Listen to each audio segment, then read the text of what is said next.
Todd came to me and said, we wrote this role for you, an origin story for Harley Quinn. Content warning. This video contains discussions of suicide and suicidal ideation. In the third act of Joker Folie Deux, Quinzel listens to a message left by Arthur Fleck on her phone. She then points a gun to her head and presumably takes her own life. However, this is later followed by Arthur meeting Lee on the infamous stairs from the first Joker. Today on Screen Rant, let's break down what really happened to Harley Quinn in the ending of Folie Deux. Indeed, both the first and second Joker movies by director Todd Phillips haphazardly move between reality and fantasy, a glimpse into the wild imagination of Arthur Fleck.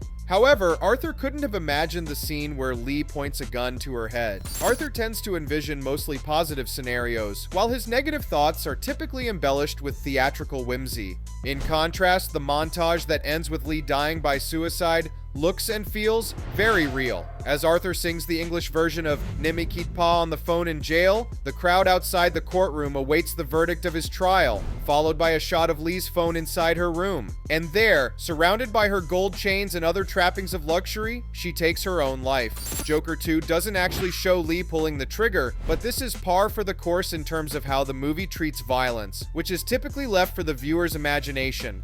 This can't be said for Arthur's fate in the ending, but Lee's suicide had to be off camera to set up her imagined return on the infamous stairs. Indeed, Lee appearing on the steps was Arthur's way of finding closure after she left him. And every element in this scene banks on Arthur's tendency to be an unreliable narrator. Lee even refreshed her Joker makeup, even after she had given up on him, cut her hair short like his, and refused to stop singing. And in the end, Lee and Arthur both dying wraps up the story perfectly, delivering on the titular promise of their shared folly. On the other hand, however, there's also the possibility that Lee never pulled the trigger. As the composer of Ne me quitte pas, Jacques Brel, once explained, his song is not an ode to love, but is rather a hymn to the cowardice of men. And in that empty room where Lee pointed a gun to her head, she may have realized that she doesn't need the Joker anymore. So she allows herself one final goodbye to the man who was the Joker before setting out on her own. Similar to Harley Quinn's stories in the comics and other DC movies and shows. What do you think really happened to Lee? Tell us in the comments and keep watching Screen Rant.